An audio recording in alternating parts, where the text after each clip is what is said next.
Hello everyone and welcome back to day 3 of my 30-day film challenge. Today's prompt is going to be name a film that has more than 5 words in the title, and of course, as you see, Eternal Sunshine of the Spotless Mind is my pick for today. And this is one of my favorite movies of all time. The first time I saw it was in my film class, senior year of high school, which is the first film class I ever took. And in many ways, this class kind of pushed me towards wanting to transfer schools in order to go to film school, and that's exactly what I did. But a different movie I kind of credit for making me want to become a film major. This movie, though, was the one film out of that class that I really took with me over everything else that we watched. I mean, there are some weird ones that we picked in that class, like Pirates of the Caribbean and Super 8s, even though I love both those movies. It's kind of weird that they were showing it in a film class versus, like, The Lost Boys or Singing in the Rain, some other movies that we watched in that class. But Eternal Sunshine of the Spotless Mind was the one that stuck with me the most because, I don't know, it's by far my favorite Jim Carrey performance of all his different roles, and it's very subdued for him because this is not a straight up comedy. This is a romantic drama, so a rom-dram, which is very different for Jim Carrey. And he's probably the most subdued character in this entire movie, where Kate Winslet's the more animated and lively character, which is kind of who you'd think Jim Carrey would be playing.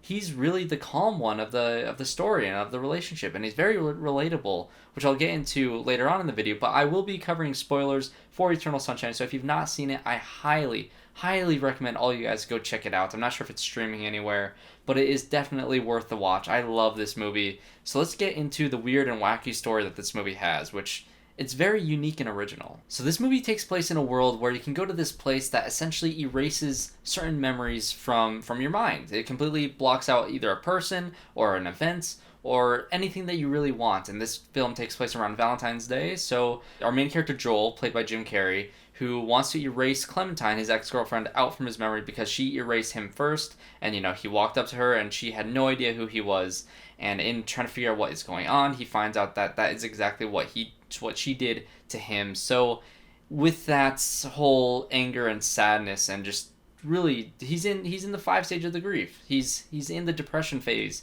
and he wants to completely wipe her out from his memory to kind of feel whole again. And so a large majority of this movie takes place within Joel's mind of seeing that relationship that him and Clementine had from the end of the relationship, from the worst aspects of the relationship, all the way back to the beginning, which was the best and the sweetest moments of that relationship. And it's being erased backwards like that from the most recent memories to the very first memories, and kind of go through that relationship backwards, kind of in a way of Memento was kind of filmed that way, where there's a whole storyline that plays backwards and there's a whole other storyline that plays forwards, because meanwhile, while you're inside Joel's mind, you're also getting the story of the people who are erasing that memory from his mind, who are also very fleshed out. And I think my favorite part about this movie, besides the whole wacky and trippy style and the visuals that are just incredible in this movie, it's really the characters that are all extremely fleshed out. Joel and Clementine's relationship is incredible. It's one of my favorite romances in any movie I've ever seen, ever. And it's mainly because of the ending and because of that ambiguity and that question of whether or not they are destined to be a failed relationship or whether or not that they're destined to be together. And it's a very interesting concept that I'll get into later. But in terms of the characters, all these side characters around them, Mark Ruffalo and Kirsten Dunst, 2 characters that are excellent. I loved both of them. Elijah Wood's character is probably the weakest of all of them, just because, I don't know, he kind of pops up, he steals Clementine's panties, and then he's just kind of there to be a threat to Joel and this other guy that's trying to get to Clementine. And the whole story of, okay, if you're going to somebody's place and erasing their memories of their last boyfriend, and you steal the good things about that relationship, and you try to kind of take that identity and that whole aspect, that whole part of his storyline is interesting, and it's a very interesting concept. And of course you would think, if you watch this movie, if that was not in the movie, you're like, okay, what if somebody just did that? Because it feels like something that's very plausible that would happen. And so in that way, I like his character. But for the most part, he really has not much to do. Same thing with Mark Ruffalo. I mean, he's in the movie. He's really good. He's great in this movie. He has some very funny lines, very funny moments with Elijah Wood's character.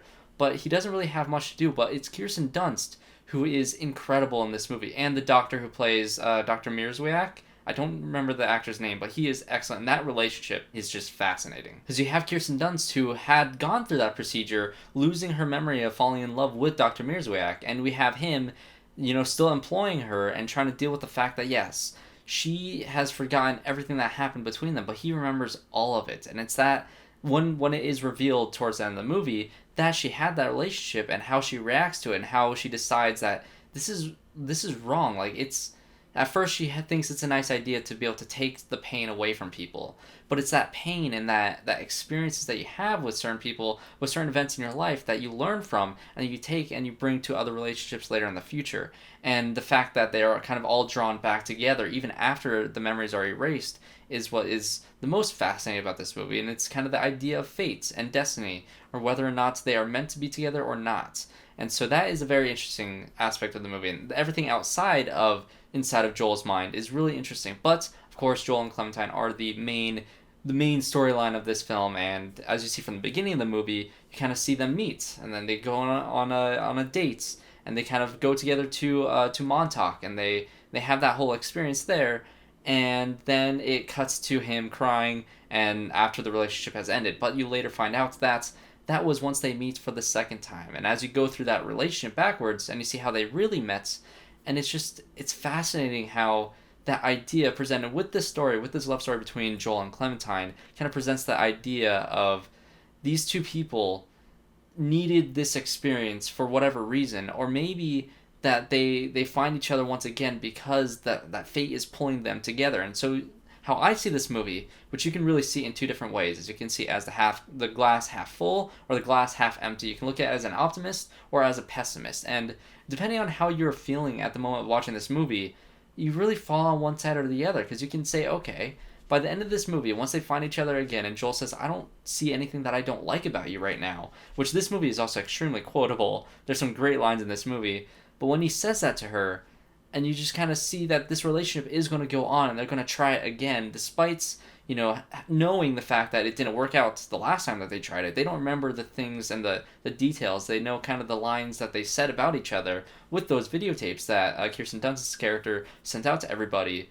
But you're trying to figure out if they're going to come back together. And as you see in the final shot of the movie, how it replays them, throwing snow at each other on Montauk. Are they destined to repeat this loop where they get together, they fall in love, and things fall apart, and they begin to resent each other? Or you can look at it as the optimist, like they are meant for each other. Despite all the bad things that they're going to learn from their previous mistakes, they can go on, and they can be together like they're meant to be. And so there's two different ways of looking at this movie, which I think is the most fascinating part about it. And it all depends on what you guys think. So comment below what your thoughts are on Eternal Sunshine of the Spotless Mind. I feel like I have not scratched the surface of this movie. Let's talk about the visuals and the weird trippiness of this movie. There's that scene where Joel is trying to turn around Elijah Wood's character, and it's the back of his head, and he turns him around, and it's still the back of his head. Or when he sees him as his memories are being erased, and his eyes are upside down.